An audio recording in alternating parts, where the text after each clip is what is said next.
So please enjoy the viewing.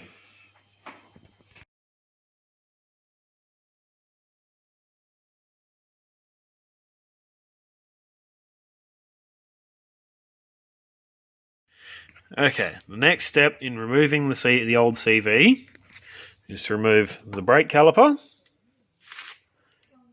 the shock, the steering arm, and then you'll remove these 6 bolts out the front of this hub.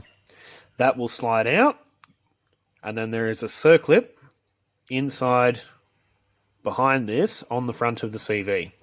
After you have removed that, you can pop the top and the bottom ball joint, and the whole hub will slide off the end of the CV and sit on the floor.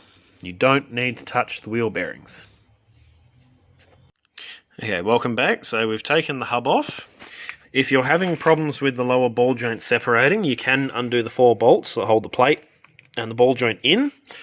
It's a trick way to get out of that. We've got the shock unbolted and everything out. So the next step is to climb in here and undo the nut on the bottom of the steering arm under there. I'll try and get a shot of that. Yep, there you go. And then separate it here so that this can slide back out of the way. The other option is to take this nut off and take the steering arm, this actual steering arm off. Both ways will work, but I find it better to take the bottom one off and push it back. Okay, so we've got that arm off now. I've just taken the outer arm off of here. It should be out of the way enough. The next step is to undo the 4 bolts. You can see I've already taken 2 out. The top 2 are now loose out of here. Leave the top 2 in that are loose. And then in here, there's one of them. This big bolt right here. There's a nut on the bottom side, and then at the back, there is the same... Ooh, can I see it? You just have to trust me that it's in there. There are 2 22mm bolts, 22 on the top and a 22mm nut. So you'll need a socket and a spanner. And undo both of those, and this plate should be able to drop down. You will undo the other 2 bolts here, and this whole plate will be able to slide out. You may need to take the bump stop off to give it enough room to get out of the car. Alright, so once you've undone those big bolts at the top and the 4 on the front, you can begin to pull the CV out. The next thing that you will need to do, this is what I like to do, you don't have to, is take the CV link out, which is that one, and replace it with a straight through bolt that is just long enough to pull the CV as far down as possible. That will allow you some extra room to get it pulled forwards. And then behind here, behind the bearing, there is a circlip that you can pull off and the bearing will stay in place. And then if you see in front of there, there's a seal. With the seal still in place, you should have enough movement in it to wiggle it left and right to go for the front side forwards. And it will slide out over the top of the sway bar mount. And then you can pull the whole shaft right out of the diff.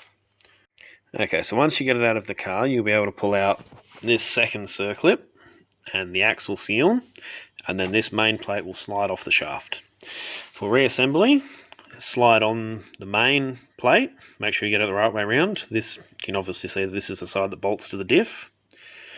The axle seal, and then the circlip, and then the bearing, and then the circlip, but don't push the bearing all the way on because you remember you have to slide it in around the control arm.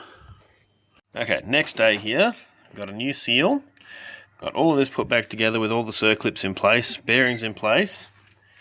We have removed the sway bar to give us some extra room to get in, and we're about to put the new CV into the diff.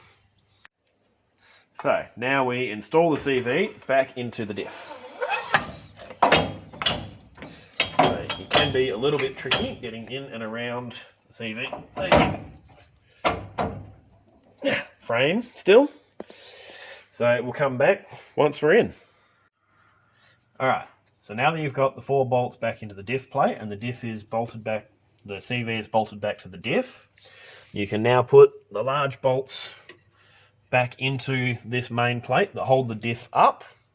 You can put your ball joint back in, and then once you're at that point, the diff should support itself, and you can start putting the hub back together like so.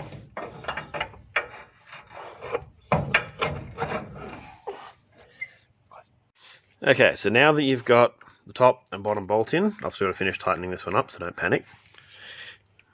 Remember that we didn't actually remove the bottom clamp, we undid the bolts, so we're going to have to tighten those up still. Once you've done that, you get steering arm back in, like that. Put the brake caliper back on, make sure you get the pad that fell out of it and put it back in.